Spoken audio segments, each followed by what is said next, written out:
All right, now for the Michigan perspective. We are very, very lucky to have a guy that's tapped in like an IV into the program, got a really good sense of where Michigan is at, where they're going. Our friend from the Steve Deace Show, Steve Deace. Yes. Stevie D, what is up, brother?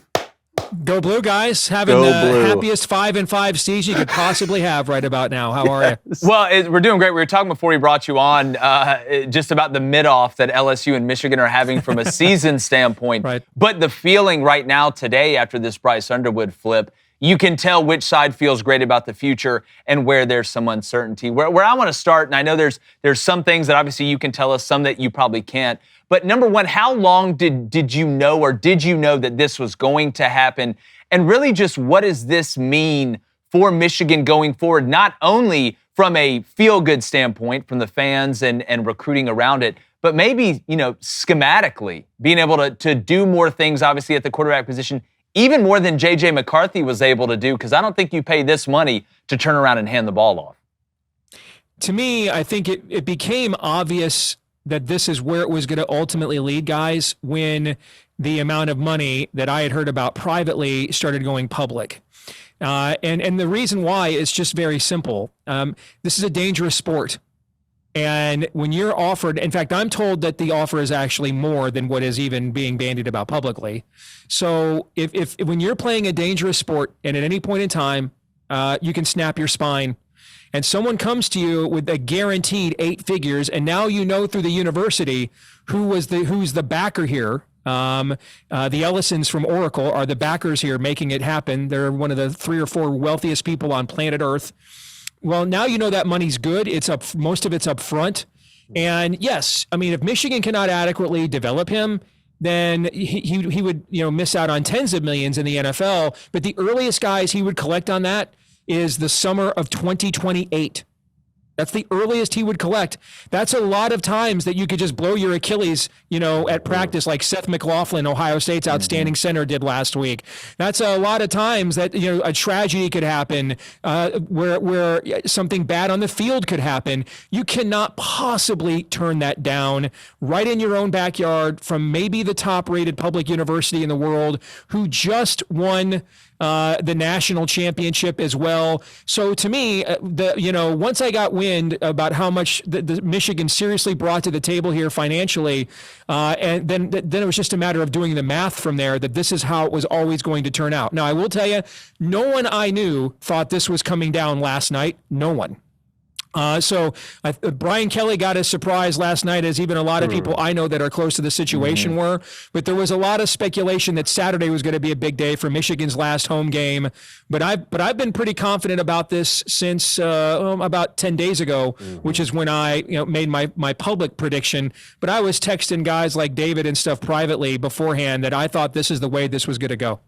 Well, a few things, and Coney, I don't want to step on your toes. Y'all are both Michigan men. I want to make sure you get the information you need. You said a couple things there. You said guarantee. You said upfront. Specifics, I'm not going to ask you to get into the details of it. I don't want to put that out on Front Street if we can't. But to me, this reminds me, and it basically is, of the insurance policies that players take out when they go into the NFL, or the insurance policies we see with high school baseball players that sign in the major leagues and say, I want you to guarantee you will pay for my college, or there will be some money that's put to the side here. So, I've said multiple times, if you offered my son, I always try and put myself in those shoes. If you offered me that type of money, or you offered my child that type of money, unless there was some other offer that was even close or even in the realm, and when you have backers that are worth $231 billion, whatever it is, that I don't know how you turn that down, but just from a specific standpoint, do you know how much is up front, how much is guaranteed? Because it's a smart play to me. Love it or hate it, it's a smart play to me. I think that it was made very clear that there's a liquidity here that LSU cannot offer, and they can't even offer. They couldn't match the offer anyway. State of Louisiana. I mean, I know this. Going back when Bobby Jindal was running for president, I got to know him. The state of Louisiana has been broke for years, and this also, guys, gets into a paradigm shift here. And this is where my two, what I do for a living and then what I do for fun cross the streams. On the political side, I mean, our side gets outspent every time. I mean, Trump just got outspent like 3-1 and still won. Why? So we ran a billionaire for president. He got outspent 3-1 because this is, and you see this in collegiate sports. This is the difference in the donor bases. All right. And so a lot of the same kind of people that on the political side, I would go and try to raise money from are the same kinds of people donating to SEC football programs. Very wealthy people. But a lot of times we're dealing with guys who maybe own a string of fast food restaurants or car lots. Again, very successful, very wealthy. What the northern land grant schools have, and this is the Democrat voter donor base, we're talking captains of industry, Warren Buffett, Ellison level of donors here. This is why Elon Musk was such a welcome change on the right as the closest thing to a George Soros we've ever had. Okay, I mean they've got like 5 or 6 of these kinds of guys on the Democratic side, and a lot of these are also the kinds of donor bases now that these Big Ten schools, these land grant schools have. Michigan and Penn State have the largest living alumni networks on planet Earth. Ohio State has one of the wealthiest until the Columbus Blue Jackets. That was the largest television market in the country that didn't have a professional sports team. And so all their boosters were constantly invested all the time in the football program. And so in the past, when Les Miles could call Jai Eugene, who was committed to Michigan, and was committed to his alma mater, and when Les Miles could call Jai Eugene and offer him a couple $100K to come to LSU instead. And when Jai Eugene called Ron English, Michigan's defensive coordinator, and said, "What do I do?" Ron English told him, "You got to take that money." So in the past, when you could get Jai Eugene and there was no bidder for $200K, these Southern schools with their boosters and donors dominated under the table. Now that this is all above board now, and there's no stigma to it, it doesn't look like you're wildcatting. This is the stuff. Now it's a proud investment in your university, like having the track building named after you. Guys, these captains of industry you saw with Caleb Downs at Alabama last year, okay, the Southern schools should be very afraid. A paradigm shift is happening here. There will still be advantages to them. The state of Georgia, for example, creates more per capita NFL prospects than any state in the country. So you still have the Sun Belt locality advantage, but the idea now that you're going to get 2 5-star tailbacks to go to Alabama in the same class, that's not happening anymore. The Big Ten schools now, particularly the elite ones, are like, I'm your Huckleberry. We can play, and we can bring resources to the table that, frankly, these Southern donors cannot bring to the table. So something tells me in this next round of whatever comes after the NCAA, the SEC is going to be real interested in booster regulations all of a sudden. They're going to have a strange new respect for booster regulations now that this stuff is all out in the open now, seeing what just happened to LSU. That's why I've been begging Tim Cook, CEO of Apple, Auburn grad. Come on, dog. You're the richest guy we got. 100 million, no more Peyton Thorne. Yeah. What we're really talking about here is this is how the arts were supported in medieval and all the way through the Enlightenment era. Patron saints who just really believed in the message or the artist. And that's really what we're talking about now is we're beyond boosters now. We're talking about angel donors, patron saints. And Michigan has, and a lot of these northern schools have several of these kinds of donors.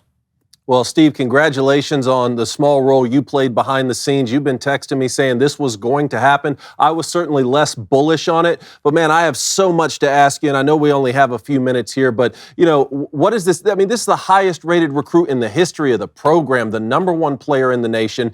What does this mean now moving forward for Coach Chiron Moore? 5-5 season right now, trying to beat Northwestern this weekend to get bowl eligible. The line just came out for the Buckeyes. I'll ask you about that at the end. It's minus 23.5 right now, but you just signed the highest rated recruit in program history. Sounds like he wants to play right away, so you could potentially be starting a freshman quarterback in the Big Ten following up a 5 to 7 to 6-6 year. Do they go to the transfer portal? What does this mean for all parties moving forward the next couple seasons? I think it's an instant legitimizer for Chiron Moore. I think I heard a point made by Chris Ballas at the Wolverine. I want to give him credit for it. That one of Jimmy's great gifts as a coach, and you saw this at Stanford. How many guys with the right measurables were 3-stars but not football players? And he developed them into football players and went to the NFL. And he found guys that were in recruiting highways like Idaho with Colston Loveland. And you know this, Dave. We've had a lot of these kinds of players that Jimmy could just find with the right measurables. He had an eye for talent and developed those guys. It's very rare that you can defy the metrics of science with your own ingenuity and be successful. That's why Jim's one of the greatest football coaches of all time. So Chiron needed an angle. Okay. He's a great face of the program. He's very well respected. He commands an audience. He has a commanding presence, but he's also a very inexperienced head coach. And frankly, much of the season indicated the job was a little above his head with everything going on. So what's the angle? He is now willing to embrace, but then also, this is not something, if you've spent 3 minutes around anybody who spent 10 minutes around Jim Harbaugh, he tried it. He did. Jimmy tried it, but it's just not his thing with a dip in his mouth to walk into all these captains of industry and say, hey, I need you guys here. Let me spit here. Okay, now I need you guys to give $10 million a year to this recruit. He doesn't want to do that. It's not who he is. Chiron is able to command that kind of a room. And I think now this is his angle. His ability to get the Michigan fully operational and weaponized Death Star pointed and working in the same direction. I mean, you're seeing all kinds of reports from the major recruiting services of now we're getting Georgia's best defensive line recruit calling Michigan. We already stole their best corner recruit last week. We took that guy from them. All right, now we've got LSU's top receiver recruit, Derek Meadows, calling us. All right, so offensive tackle committed to Alabama right now. Haywood. Yes. Yep. And I'm told there might be more of the rating of Alabama's roster and recruiting, and I'll just leave it at that. All right. So this is sending a signal now. You guys, listen. You guys wanted the game to be played this way, and now it's above board. Be careful what you wish for, because we have resources you guys cannot, frankly, compete with. And I still think Michigan will take a quarterback in the portal. I do. Okay. Will it now be? Remember, last year Ohio State got Julian Sayin from Alabama, and then still got one of the top portal quarterbacks at the same time. So I think that I know that he wants to play as a freshman, but I think the family is fine if he waits for a little bit too. So I still think I could see a Miller Moss. I think that's a name Sam Webb has mentioned on 24/7 Sports. I could still see a guy who's a clear one and done, proven quarterback still being brought in via the portal to at least give Bryce some time, and if nothing else, be the Cade McNamara to his J.J. McCarthy, if you remember back from 2021. Oh, certainly. I think that's a really good way to put it. That makes a lot of sense strategically, especially if you bring in someone who wouldn't mind being a backup. You and I had talked privately about Michigan NIL and how it was going to work out in the future, and we were concerned maybe we'll get left behind because, in a similar fashion to Stanford or some of those other once proud football schools, this is huge no matter how it shakes out, because it proves that Michigan is willing to spend the money. A couple other things here. Handle them in whatever order you want, just because people asked me to ask you. How much involvement did Connor Stallions and Dave Portnoy have in this? And then, look, the kid told me to my face, I know this isn't a concern today, it's mostly a celebration for Michigan fans, but Bryce Underwood told me to my face this summer that he didn't want to go to Michigan, right? He doesn't want to be there. So clearly this was manifested from a financial position. Is there any concern that if things don't go right away that he could leave? What's the contractual obligation, I guess, that he's under? Do you know anything about that? On the latter, I think that this is a problem with anybody that you would care to recruit that's worthy of your school in the era in which we're in, Dave. It's just it's a sunk cost now, David. I don't think there's any way around it until we go to employees with contracts. This is just the reality of the situation. You're retaining your roster constantly. You're recruiting your roster constantly, and you're recruiting other people's rosters constantly. That's just the sport as it is. So I wouldn't take that I wouldn't worry so much about that. It's a sunk cost. I think the other aspect of that latter question is one of the reasons why you saw the family put out the video last night, where a young Bryce Underwood in 2016 dreaming of playing for Michigan. Is I think what happened is Jimmy just did not want to get involved in recruiting at this level and just kind of ignored him in many respects. And I think he was probably hurt by that. And so there had to be some bridges rebuilt there. He's very close to a very renowned high school coach in Michigan named Jermaine Crowell. And Harbaugh and Jermaine Crowell did not get along there either. So that's another relationship that had to be repaired. And on the Connor Stallions front, as everybody kind of publicly knows now, I have a bit of a connection there. But I will say this, I can't say that it would not have happened if Connor was not his OC, but it certainly doesn't hurt. You don't have to be a rocket scientist or have to bug people's phones to realize having a guy who was born into a family just devoted to Michigan football as your OC, so you're talking ball with him all of the time. I'm not saying it wouldn't have happened without Connor, but it certainly didn't hurt. Wow. Steve, I know you're limited for time, but there's two things I want to throw at you, and I think you've kind of started to dive into those waters. The first thing is, and again, I'm from the state of Alabama. You're from the South too, but you went to Michigan. Now, obviously, Steve, you have that connection there as well. I have no problem and I hate to bring politics into it, but I think there's a great example of a similar circumstance in the debate between Trump and Hillary. When she was talking about the tax system and how he had used loopholes to get to the tax system, he said, well, if you don't like the way that I am taking advantage of something, then change the rules. How can I sit here, or anybody sit here, whether it's Brian Kelly, whether it's an Alabama fan, whatever, and get upset when you are not breaking a rule, you are just the best at it. You brought up the guys in the South. I mean, and everybody was paying everybody, all right? My dad got paid when he was at Auburn in 86 and 87.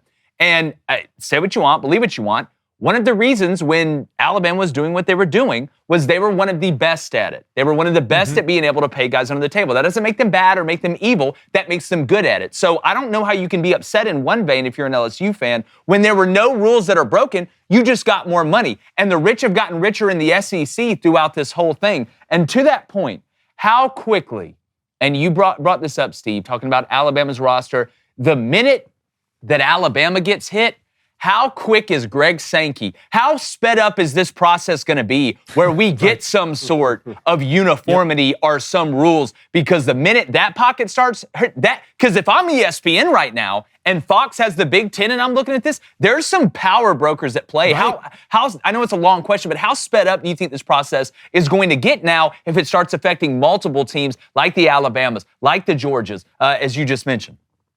I think this is the most important angle to this moving forward. And it's not just even Bryce Underwood. The top two consensus quarterback recruits in this class are going to Michigan and Ohio State. Yes.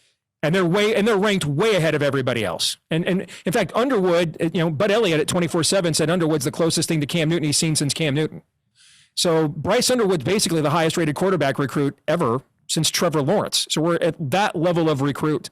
So I think it'll be fascinating that they're going to try. Obviously Tony Petitti and Greg Sankey have this, I guess we'll call it alliance. It's the Lannisters and the Starks. Yeah. Yes. Yeah. But I don't know how eager Tony Petitti is going to be to say, well, why would we get rid of a systemic advantage? All we're doing now is what you get, and I don't have a problem with it. In no other context of human interactions, guys, is it immoral to give somebody money to pay their phone bill or their single mom an apartment and a roof over her head for doing a dangerous job than paying a college football player under the table for playing a dangerous sport. In no other context of human interactions would it be considered immoral to compensate somebody for such a dangerous job, right? Well, now the immorality thing is out. The legality thing is out. Everything's out and about and above board. And there's a competition level here that just the Southern schools are not accustomed to facing. And LSU's kind of stuck. The state's too poor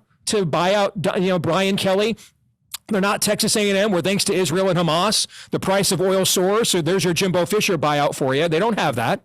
And I think this will greatly benefit a school like Texas. Even though they're a Southern school, they're a public, massive land grant school, very similar in culture to the Big Ten schools, massive donor base and wealthy donor base. And that's why I think they're way more prepared for this era than Oklahoma is. And you're seeing that already this season, where Oklahoma's got one SEC win and Texas is one win away from winning the SEC. And so you're seeing a paradigm shift now. And I think the argument that Greg Sankey and ESPN are going to have to figure out is what concessions that would benefit us would Tony Petitti and Fox News be willing to make? And they have an alliance now, but this is really like the Soviet Union and the U.S. deciding how we're going to divide up the world. And it's just a matter of which of those places you reside do you think is the Soviets, and then which ones do you think is the U.S.? But these are the two empires now, and there's probably an agreement in there somewhere that Reagan and Gorbachev could cut. Okay, that would be mutually beneficial, but I don't think the Big Ten's going to be all that eager to say, you bet, let's start regulating all these boosters now that their boosters are unleashed. I don't think so at all.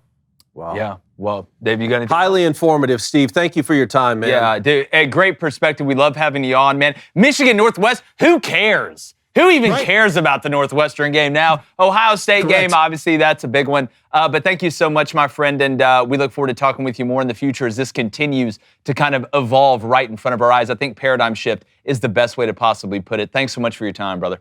You got it, guys. Take care.